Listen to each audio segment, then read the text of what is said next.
1 de agosto de 1941. Bethpage, Long Island, Nueva York. El ingeniero jefe Robert Hall se sentó en el asiento del piloto mientras el prototipo avanzaba pesadamente por la pista. Su fuselaje en forma de barril parecía casi demasiado pesado para levantarlo con un solo motor. El prototipo XTB-1 giró hacia el cielo y, en ese momento, los críticos dentro de la Marina negaron con la cabeza. El avión monomotor más grande que jamás habían visto. Demasiado complicado, demasiado pesado, demasiado ambicioso. Ninguno de ellos podría haber sabido que este torpe pájaro, desestimado por los escépticos como un desastre de ingeniería a punto de suceder, hundiría más buques de guerra enemigos que cualquier otro avión estadounidense en la historia. Las matemáticas de la guerra naval estaban a punto de ser reescritas, no a través de un diseño elegante, sino a través de una efectividad devastadora envuelta en un paquete supercomplicado que de alguna manera funcionaba mejor que cualquier otra cosa en el cielo. El viaje hasta este momento comenzó en marzo de 1939, cuando la Armada de los Estados Unidos emitió un requisito que desafiaría a todos los fabricantes de aviones de Estados Unidos. El Douglas TB de Devastator, presentado en 1937, ya estaba obsoleto. La Marina necesitaba un reemplazo y lo necesitaba rápidamente. Los requisitos parecían imposibles.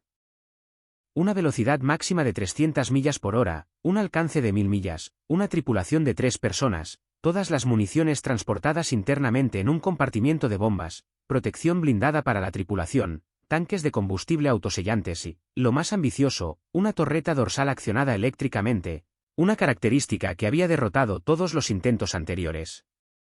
13 empresas presentaron propuestas. La competencia rápidamente se redujo a 2 finalistas. BA Aviation ofreció el XTB-1, un diseño elegante que inicialmente recibió elogios de los evaluadores de la Marina. Grumman Aircraft Engineering Corporation presentó el XTB-F1, un diseño que parecía como si alguien hubiera tomado su exitoso caza F-4F Wildcat y lo hubiera inflado hasta alcanzar proporciones grotescas. El diseño de BA era más bonito. El diseño de Grumman era complicado. Boult obtuvo el contrato inicial, pero Vaya se estaba ahogando en pedidos de su caza F-4 Corsair. No podían entregar torpederos en el plazo que necesitaba la Armada. El contrato fue transferido a Grumman y el equipo del Leroy Grumman se encontró con un plazo imposible para construir un avión imposible. Robert Hall, el ingeniero en las trincheras, se quedó mirando la montaña de requisitos. Todo lo que la Armada quería requería agregar peso, complejidad y sistemas que nunca se habían integrado con éxito en un avión de transporte. La bahía de bombas interna por sí sola era una pesadilla. Tenía que ser lo suficientemente grande como para contener un torpedo Mark XIII de 22,4 pulgadas que pesaba 2000 libras o 4 bombas de 500 libras o cargas de profundidad o minas. Las puertas de la bahía debían funcionar de manera confiable en condiciones de niebla salina, maniobras de alta G y daños en combate. La torreta motorizada presentó desafíos aún mayores. Los intentos anteriores de construir torretas traseras habían fracasado porque los sistemas hidráulicos y manuales eran demasiado lentos, demasiado poco fiables y demasiado vulnerables a los daños en combate. Grumman eligió una torreta accionada eléctricamente, apostando todo el diseño por una tecnología que nunca había sido probada en combate. Si el sistema eléctrico fallaba, el artillero trasero estaría indefenso. El mecanismo de plegado de las alas añadió otra capa de complejidad. Para caber en elevadores de transporte y en plataformas de suspensión, las alas debían plegarse. Pero las alas de los Vengadores eran las de mayor envergadura de cualquier avión de la Armada. 54 pies completamente extendido. El propio Leroy Grumman resolvió este problema durante una reunión de diseño. Usando una goma de borrar rosa para representar el fuselaje y clips como alas, descubrió lo que se conoció como el ala stop, un mecanismo de plegado en ángulo compuesto que permitía que las enormes alas se plegaran hacia atrás y hacia arriba simultáneamente, reduciendo la envergadura a solo 18 pies. El mecanismo requería sistemas hidráulicos, pasadores de bloqueo y refuerzos estructurales que agregaban cientos de libras. El motor Reiter 2608, un radial de 14 cilindros de 2 hileras que producía 1700 caballos de fuerza, era el motor más potente disponible. Pero incluso este monstruo tuvo dificultades para levantar el avión cargado. Peso en vacío 10,080 lb. Peso con carga de combate 15,95 lb. Esto convirtió al TBF en el avión monomotor más pesado del mundo. Los críticos dentro de la Marina lo llamaron la bestia preñada. Otros lo llamaron pavó. Los nombres no eran elogios. El 30 de diciembre de 1940, la Armada realizó un pedido de 286 aviones TBF-1, más de 7 meses antes de que el prototipo hubiera volado. La urgencia era clara. Se acercaba la guerra y la Armada necesitaba torpederos de inmediato, con complicaciones o sin ellas. El primer vuelo del prototipo, el 1 de agosto de 1941, reveló tanto promesas como problemas. El avión volaba, pero volaba como un camión, pesado, nada parecido a los ágiles cazas a los que estaban acostumbrados los pilotos. Los controles eran blandos. La visibilidad era mala para el piloto. A pesar de la ubicación elevada de la cabina, el avión exigía atención constante, corrección constante y fuerza constante, pero era estable. Podría llevar toda su carga. Y los sistemas internos, todos esos sistemas intrincados que los críticos decían que fallarían, en realidad funcionaron. Luego llegó el 28 de noviembre de 1941. El primer prototipo se incendió durante un vuelo de prueba cerca de Brentwood, Nueva York. Ambos pilotos de pruebas, Bob Hall y Gordon Israel, lograron escapar cuando las llamas consumieron el avión. El prototipo se estrelló y quedó destruido. Los críticos se abalanzaron. El diseño era demasiado elaborado, demasiados sistemas, demasiados puntos de falla. La torreta eléctrica, las alas plegables, la enorme bahía de bombas, todo era demasiado ambicioso. El programa debería cancelarse. La respuesta de Grumman fue acelerar. El segundo prototipo estaba casi listo. Las pruebas continuaron. Se hicieron modificaciones. Los problemas se resolvieron mediante ingeniería de fuerza bruta. El 3 de enero de 1942 se completó la primera producción del TBF-1. Menos de 5 meses después de que se estrellara el primer prototipo, menos de 4 semanas después de que Pearl Harbor llevara a Estados Unidos a la guerra. A principios de junio de 1942, se habían entregado a la Armada más de 100 TBF Avengers. 6 de estos aviones fueron asignados al Torpedo Squadron 8 para su evaluación.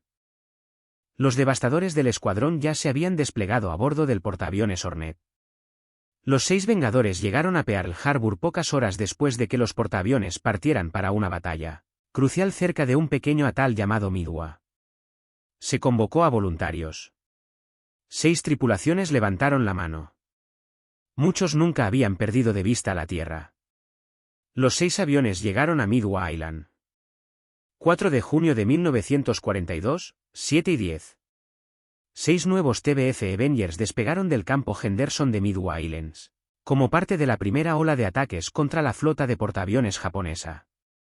El avión llevaba exactamente 5 meses en servicio. Las tripulaciones casi no tenían experiencia en combate.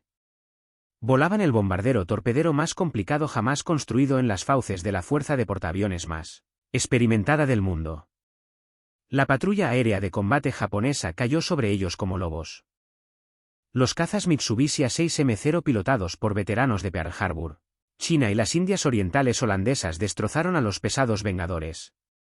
El armamento defensivo del TBF, una sola ametralladora calibre 50 en la torreta dorsal y un cañón calibre 30 en la posición ventral, resultó inadecuado contra ataques decididos de los cazas. Los Vengadores fueron lentos. A la velocidad máxima de ataque con torpedos, apenas podían alcanzar 210 km por hora. Los Heroes podrían superar los 300. 1 a 1, los Vengadores cayeron. El avión de Enenalber Kyle Nest recibió un impacto tras otro. Los proyectiles de cañón de 20 mm atravesaron las alas, el fuselaje y la cola. El artillero de su torreta, el compañero de maquinista de aviación, de tercera clase J. Daryl Manning, murió instantáneamente por un impacto de cañón en el pecho. Su operador de radio, el operador de radio de aviación de tercera clase Harry Freer, de solo 17 años, resultó herido en la cabeza y la muñeca. El sistema hidráulico falló. El sistema eléctrico chisporroteó y humeó. El panel de instrumentos de Ernest se hizo añicos. La sangre de su operador de radio herido se esparció por la cabina. Pero el TBF siguió volando. El enorme motor radial, a pesar de los múltiples impactos, siguió produciendo potencia. Los tanques de combustible autosellantes, uno de esos intrincados sistemas que los críticos habían cuestionado, impidieron que el avión explotara cuando las balas perforaron las alas. El blindaje y el peso adicional que, según los críticos, arruinaría el rendimiento del avión, salvaron la vida de Ernest cuando los proyectiles de cañón impactaron detrás de su asiento. 5 de los 6 Vengadores fueron derribados. Solo el maltrecho avión de Ernest logró regresar a la mitad del camino y aterrizó forzosamente en la pista con un miembro de la tripulación muerto y 2 heridos. Tanto Ernest como Frier sobrevivieron a sus heridas. El joven operador de radio recordaría más tarde el momento en que se dio cuenta de que podrían llegar a casa. La sangre cubría la cabina, el avión apenas respondía a los controles, pero seguía volando. Posteriormente, los ingenieros examinaron el avión superviviente.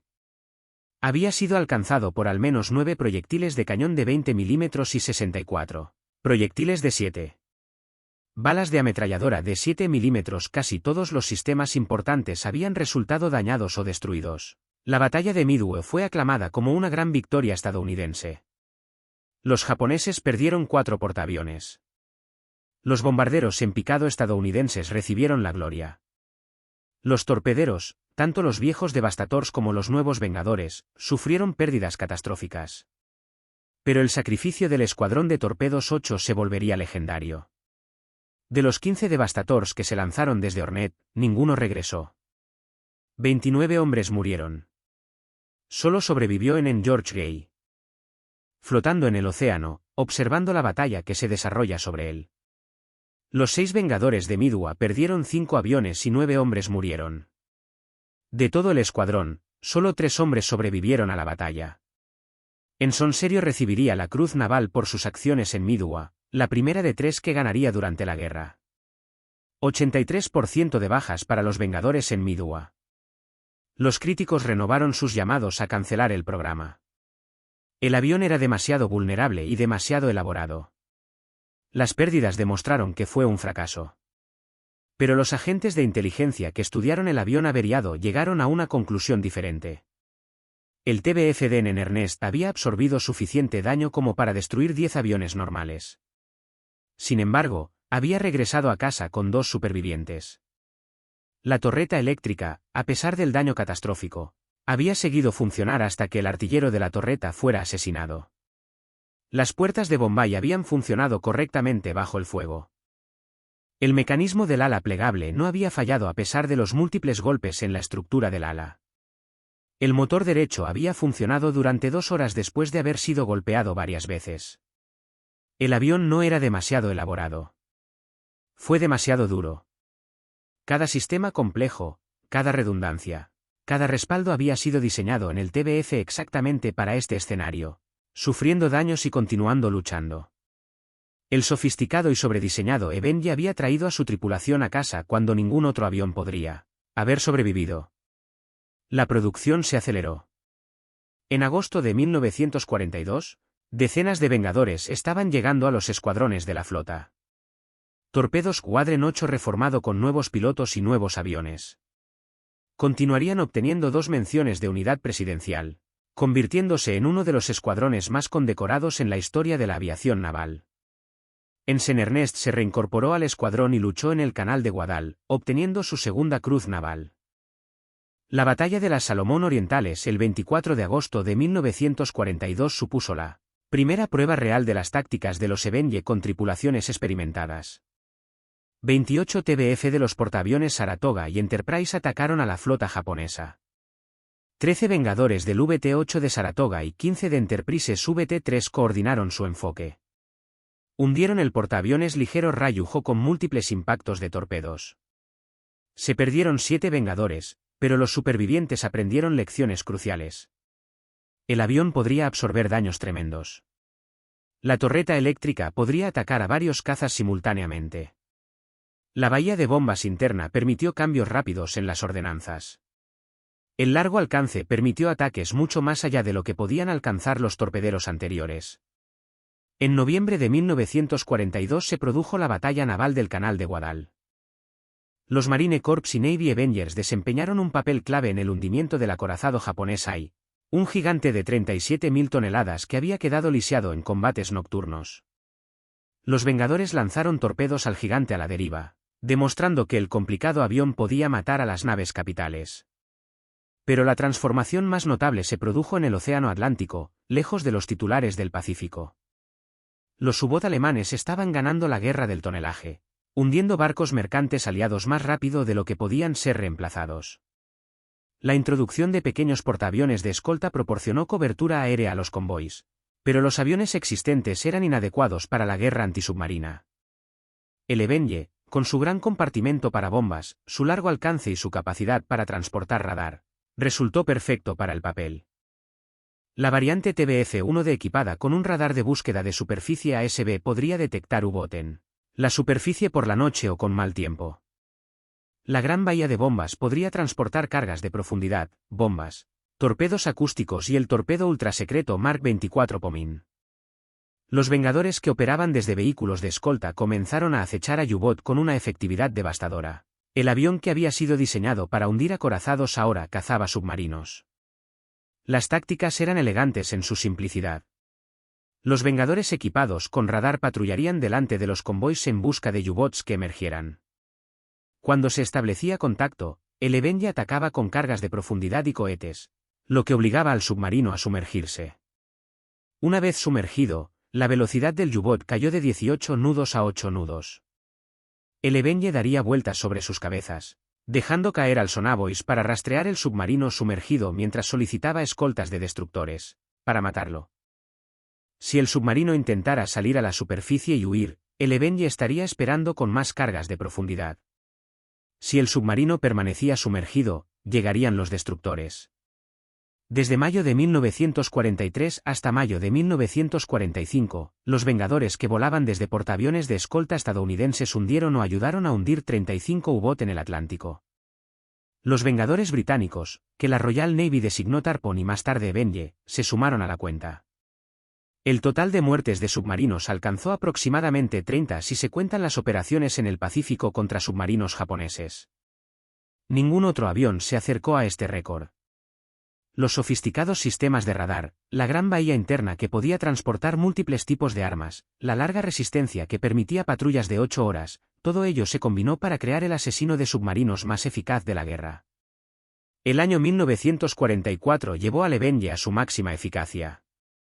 En ese momento, se habían construido casi 10.000.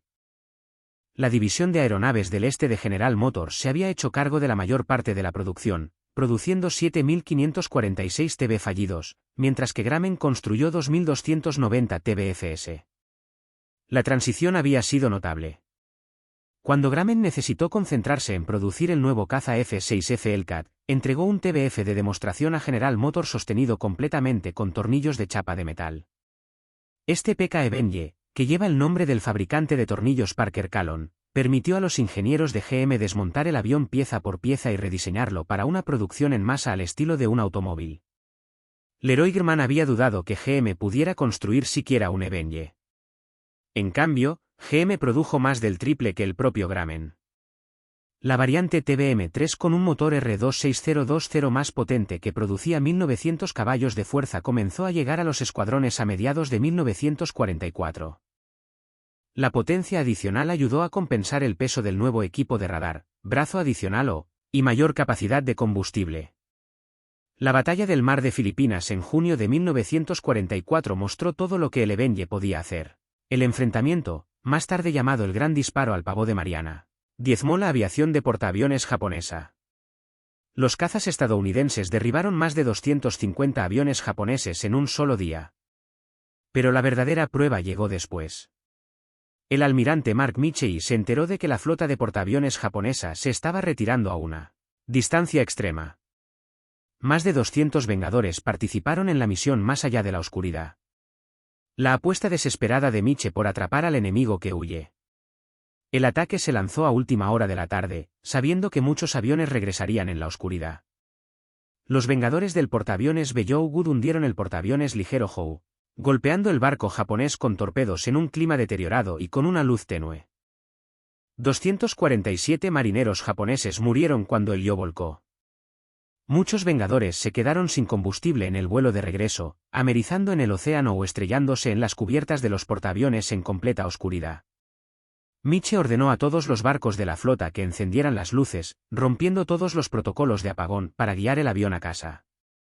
Se perdieron 80 pilotos y tripulantes, pero la misión demostró que el Avenger podía operar en condiciones que dejarían en tierra a otros bombarderos. El largo alcance, los motores confiables y la resistente estructura del avión contribuyeron a misiones que deberían haber sido imposibles. En octubre de 1944 se produjo la Batalla del Golfo Posterior, la batalla naval más grande de la historia. Participaron más de 200.000 personas. Las fuerzas japonesas comprometieron prácticamente toda su flota restante en un intento desesperado de destruir la fuerza de invasión estadounidense en Ley. La batalla se extendió a lo largo de cientos de kilómetros de océano e involucró 4 enfrentamientos separados durante 3 días.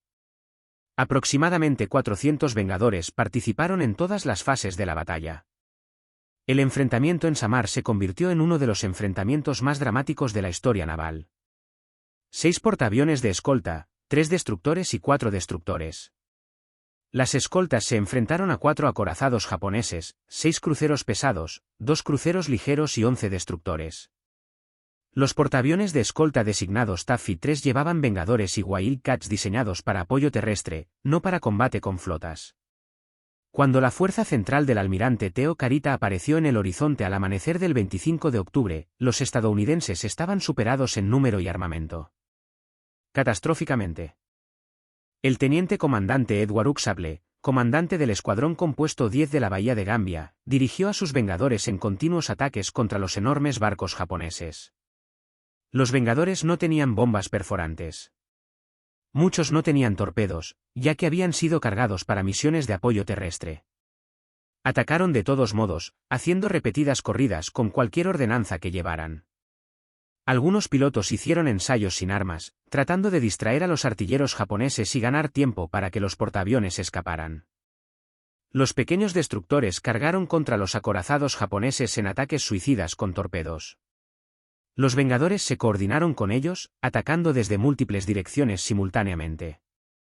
La bahía de Gambia fue golpeada repetidamente y se hundió, llevándose consigo a más de 100 hombres. Pero la ferocidad de la defensa estadounidense convenció al almirante Kurita de que se enfrentaba a portaaviones con grupos aéreos completos, no a portaaviones de escolta. Después de hundir la bahía de Gambia y 3 destructores, Kurita se retiró por el estrecho de San Bernardino, abandonando el ataque a la flota invasora. Los Vengadores de Taffy 3 habían ayudado a rechazar la flota de superficie más poderosa que Japón había enviado al mar desde Midway. Lo habían hecho sin las armas ni el entrenamiento para tal misión, demostrando la versatilidad del avión en las circunstancias más desesperadas.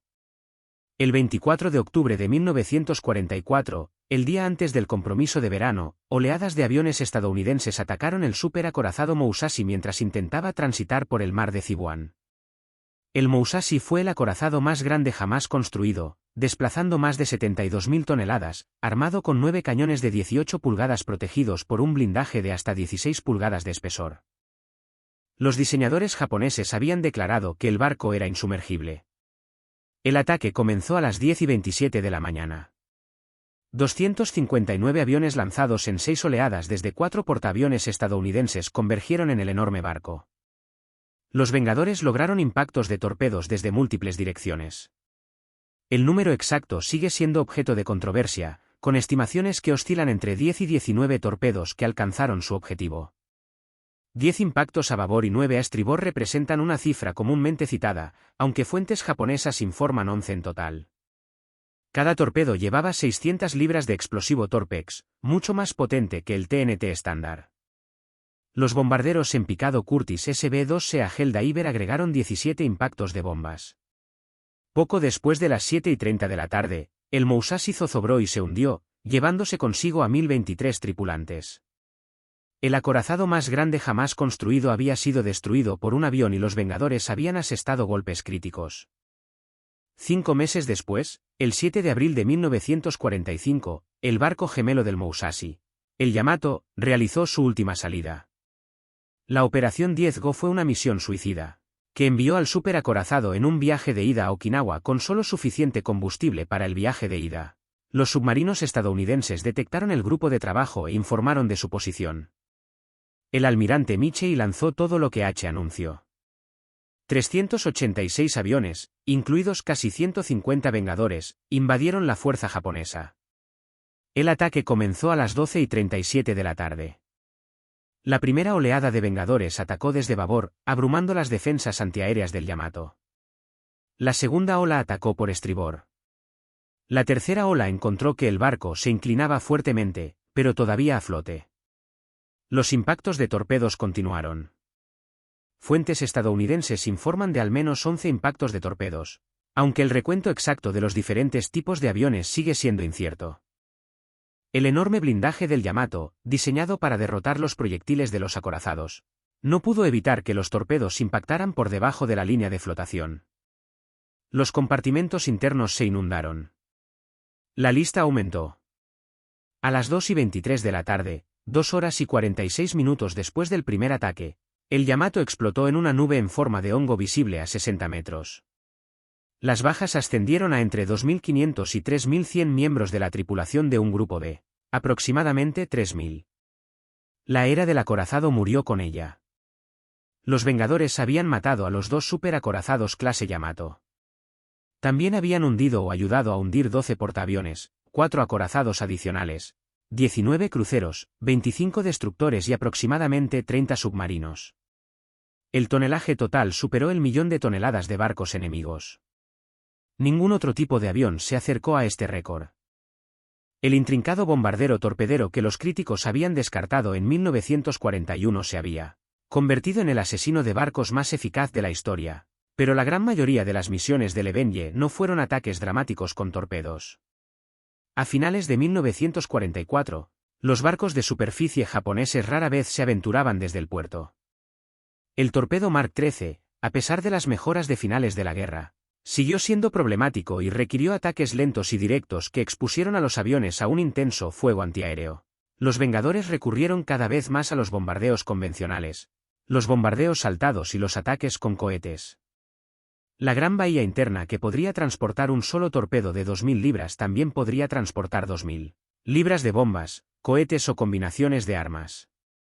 Los Vengadores apoyaron desembarcos anfibios en todo el Pacífico, lanzando bombas y disparando cohetes contra búnkeres, posiciones de artillería y concentraciones de tropas japonesas. Las misiones eran poco glamorosas pero esenciales. La versatilidad del avión se extendió más allá del combate. El espacioso interior podía transportar carga, correo y personal. Los Vengadores sirvieron como ambulancias aéreas, evacuando a los heridos de las pistas de aterrizaje de la isla. Volaron en misiones de reconocimiento, mapeando posiciones enemigas. Colocaron minas en puertos y aguas costeras japonesas. Realizaron búsqueda y rescate, localizando a los pilotos caídos. El diseño sofisticado, que parecía un inconveniente en 1941, resultó ser el mayor punto fuerte del avión en 1945. El Vengador podía con todo. Un piloto del Avenger que experimentó de primera mano la dureza del avión fue en George Herbert Walker Bush. Nacido el 12 de junio de 1924, Bush se alistó en la Marina cuando cumplió 18 años, el 12 de junio de 1942, el día en que se graduó en la Academia Phillips. Se convirtió en el aviador naval comisionado más joven en el momento en que obtuvo sus alas. El 9 de junio de 1943, a los 18 años, Bush fue asignado al Escuadrón de Torpedos 51 a bordo del portaaviones San Jacinto. Voló 58 misiones de combate en Avengers, registró 1.228 horas de vuelo y realizó 128 aterrizajes en portaaviones. Participó en operaciones contra la isla Wake, las Marañas, las Islas Bonin y Filipinas. El 2 de septiembre de 1944, Bush, de 19 años, volaba su TBM Avenger llamado Barbara en honor a su prometida del portaaviones San Jacinto en una misión de bombardeo contra instalaciones japonesas en Chichi. Su tripulación estaba formada por el teniente de grado Junior William White, el oficial de ordenanzas y el operador de radio secundas Sean Delaney. El objetivo era un complejo de transmisores de radio fuertemente defendido por cañones antiaéreos. El avión de Bush fue alcanzado por fuego antiaéreo sobre el objetivo. El motor se incendió. El humo llenó la cabina. A pesar del incendio, Bush continuó el ataque y completó su bombardeo, alcanzando la instalación de radio. Mientras las llamas se extendían por el fuselaje, Bush dio la orden de retirarse. Dirigió el avión en llamas mar adentro, lejos de la isla para darle a su tripulación la mejor oportunidad de rescatarlo lejos de las fuerzas japonesas. Bush saltó a aproximadamente 2000 pies. Su paracaídas se desplegó con éxito, pero se golpeó la cabeza con el estabilizador de cola cuando abandonaba el avión. Aterrizó en el océano sangrando por una herida en la frente. Cuando salió a la superficie, no vio señales de sus dos tripulantes. Ni White ni Delany sobrevivieron. Sus paracaídas no se desplegaron correctamente. Bush infló su balsa salvavidas y se alejó remando desesperadamente de Chichijima. Barcos japoneses salieron de la isla buscándolo. Remó durante horas, debilitándose por la herida y el cansancio. Otros aviones estadounidenses sobrevolaron en círculos, tratando de protegerlo hasta que llegara el rescate. Después de 4 horas en el agua, el submarino USS Finnbag emergió cerca. El tripulante subió a bordo al piloto exhausto. Bush fue el único superviviente de su avión. Por sus acciones en Chichijima. Al completar su bombardeo a pesar de que su avión estaba en llamas, Bush recibió la Cruz de Vuelo Distinguido. El Vendría completó su gira de combate y luego regresó a Estados Unidos como instructor de vuelo. Después de la guerra, Bush se desempeñaría como congresista, embajador ante las Naciones Unidas, director de la Agencia Central de Inteligencia, vicepresidente y, finalmente, el 41º presidente de los Estados Unidos. En 2009, la Armada encargó el portaaviones de propulsión nuclear USS George H.W. Bush, designado CVN-77 en su honor. Bush voló 58 misiones de combate en Avengers, registró 1.228 horas de vuelo y realizó 128 aterrizajes en portaaviones. Experimentó lo que miles de otros pilotos de los Avenger aprendieron. El avión era complejo, exigente e implacable con los errores. Pero cuando llegó el daño de la batalla, cuando el fuego enemigo golpeó, cuando los sistemas fallaron, el diseño sofisticado te mantuvo con vida. La redundancia, el exceso de ingeniería, las múltiples copias de seguridad, todo funcionó en conjunto para que los equipos regresaran a casa. Las estadísticas cuentan una historia que los críticos se negaron a ver. Casi 10.000 Vengadores entregados. Se realizaron más de 46.000 salidas de combate. Pérdidas totales en combate 729 aviones. La tasa de pérdida 1.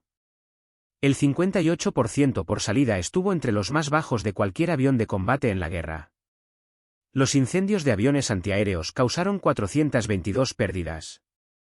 Los combates aéreos causaron solo 47 pérdidas.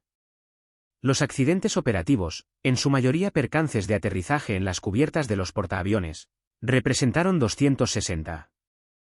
Los elaborados sistemas que se suponía que iban a fallar rara vez lo hacían. El avión que era demasiado pesado para luchar resultó demasiado difícil de matar. La comparación con otros torpederos revela el dominio de los Vengadores. El Nakajima B-5NK japonés, que había devastado Pearl Harbor, quedó obsoleto en 1943 y carecía de la velocidad, el alcance y el blindaje defensivo para sobrevivir contra los cazas estadounidenses. El pez espada británico, a pesar de su estatus legendario, era un biplano cubierto de tela que sobrevivió solo porque operaba en entornos donde los cazas modernos eran escasos. El Douglas TBD Devastator estadounidense fue masacrado a mitad de camino. Escuadrón de torpedos. 8 Devastators voladores del Hornet perdieron los 15 aviones y 29 miembros de la tripulación en su ataque. El Avenger que volaba en la misma misión el mismo día trajo a casa un avión con 2 supervivientes. Ese maltratado TBF demostró lo que se convertiría en la norma. Supervivencia gracias a una ingeniería robusta. El Curtiss SB-2C Helldiver, el bombardero en picado de la Armada, sufrió constantes problemas mecánicos durante toda la guerra. Los pilotos lo llamaban la bestia y el nombre no era cariñoso. La complejidad de Helldivers llevó al fracaso. La complejidad de los Vengadores llevó a la redundancia. La diferencia era la filosofía. Curtiss intentó fabricar un avión elaborado que apenas era lo suficientemente bueno.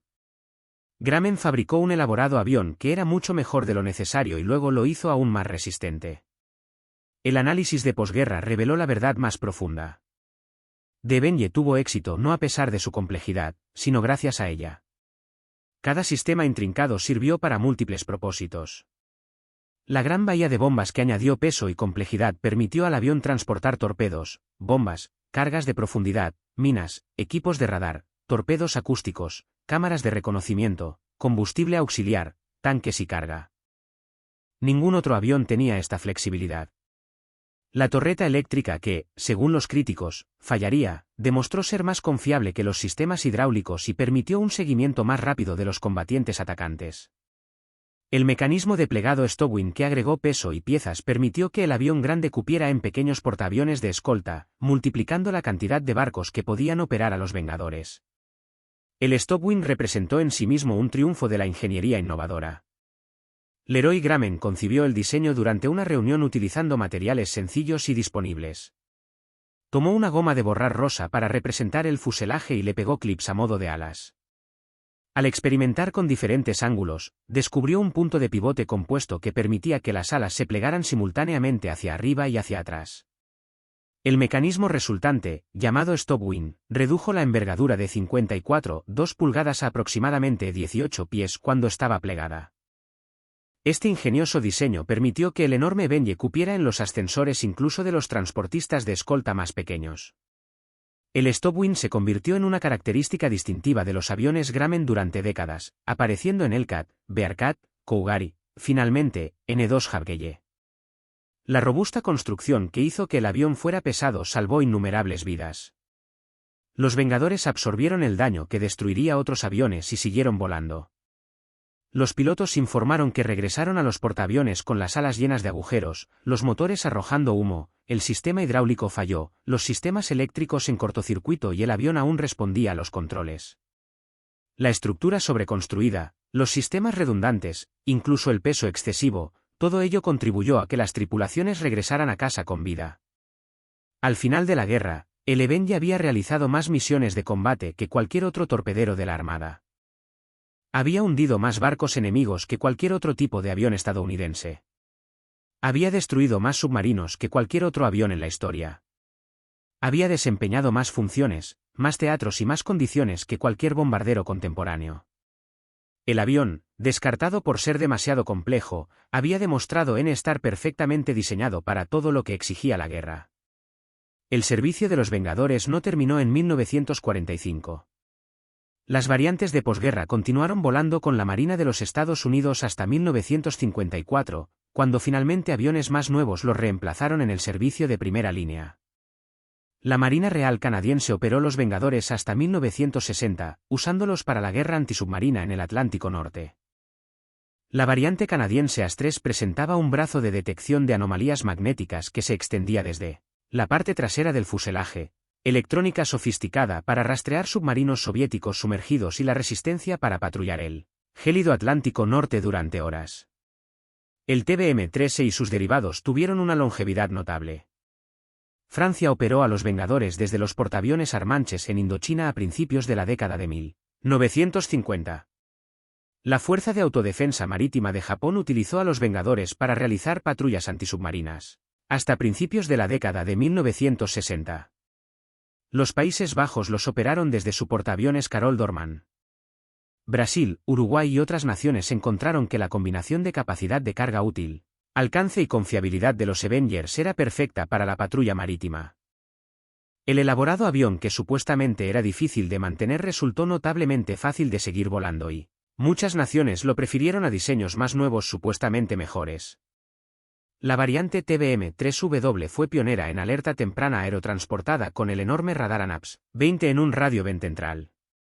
Esta plataforma de radar volador podría detectar aviones enemigos a distancias mucho más allá de lo que podrían alcanzar los radares de barcos, proporcionando a los coordinadores de defensa aérea de la flota una alerta temprana crucial. El TBM-3S se especializaba en la guerra antisubmarina y llevaba sondas avanzadas, radares y torpedos acústicos. Estas variantes tuvieron tanto éxito que los Vengadores permanecieron en el servicio de la Marina de los Estados Unidos durante 9 años después de que terminó la guerra. Una vida útil excepcional para un diseño de la Segunda Guerra Mundial. El uso final de combate del avión se produjo en 1951 durante la Guerra de Corea, Pero contrariamente a la leyenda, los Vengadores no realizaron el último ataque con torpedos de la historia. Esa distinción pertenece al Douglas A de Skyraider, el sucesor de los Vengadores. El 1 de mayo de 1951, 8 AD-4 Skyraiders del Attack Squadron 195 y el Composite Squadron 35C lanzaron desde el portaaviones Princeton para atacar la presa de Uian en Corea del Norte. La presa controlaba el flujo de agua hacia el río Pukan, y las fuerzas norcoreanas la estaban usando estratégicamente liberando agua para inundar las áreas donde avanzaban las fuerzas de la ONU y luego deteniendo el flujo para atraparlas en el lecho expuesto del río. Los Skyraiders llevaban torpedos Mark 1-13, la misma arma que el Avenger había llevado durante toda la guerra. Se lanzaron 8 torpedos. 7 chocaron contra la presa. 6 explotaron, abriendo agujeros en la estructura de hormigón y paralizando la presa por el resto de la guerra. Esta misión sigue siendo la última vez en la historia en la que se utilizaron torpedos aéreos contra un objetivo de superficie. La era del torpedero terminó donde había alcanzado su apogeo con los aviones lanzando torpedos contra objetivos estratégicos. El Vengador había definido esa era, estableciendo estándares que ni siquiera su sucesor, el formidable Skyraider, finalmente pudo superar. El análisis moderno del Avenger revela decisiones de diseño muy adelantadas a su tiempo. La bahía interna modular que podía aceptar diferentes armas sin modificaciones anticipó los cazas multirol modernos. El uso extensivo de sistemas eléctricos sobre los hidráulicos predijo los diseños de la era del jet. El énfasis en la capacidad de supervivencia de la tripulación por encima del puro rendimiento presagió la filosofía de la aviación militar durante los siguientes 70 años. La integración de equipos de radar, radio y guerra electrónica en un solo fuselaje creó el modelo para la aviación naval moderna. William Wendler, Leroy Grumman, Robert Hall y el equipo de ingenieros de Grumman Aircraft no acababan de construir un elaborado bombardero torpedero. Habían construido el futuro de la aviación naval envuelto en un fuselaje en forma de barril que los críticos calificaron de feo. Habían demostrado que la capacidad de supervivencia se podía incorporar a un avión mediante redundancia y una construcción robusta. Habían demostrado que la versatilidad importaba más que la especialización. Habían demostrado que la comodidad y la capacidad de la tripulación permitían el éxito de la misión más que las cifras brutas de rendimiento. La filosofía de diseño que creó el Avenger influyó en la aviación naval estadounidense durante décadas.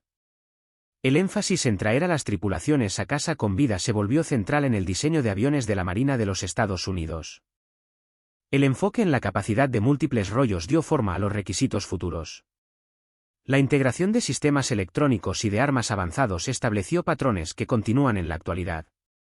El Avenger no fue solo un avión exitoso de la Segunda Guerra Mundial. Fue un modelo sobre cómo construir aviones de combate que pudieran adaptarse, sobrevivir y cumplir diversas misiones. Los números hablan por sí solos. 12 portaaviones se hundieron o ayudaron a hundirse. 6 acorazados, incluidos los 2 más grandes jamás construidos.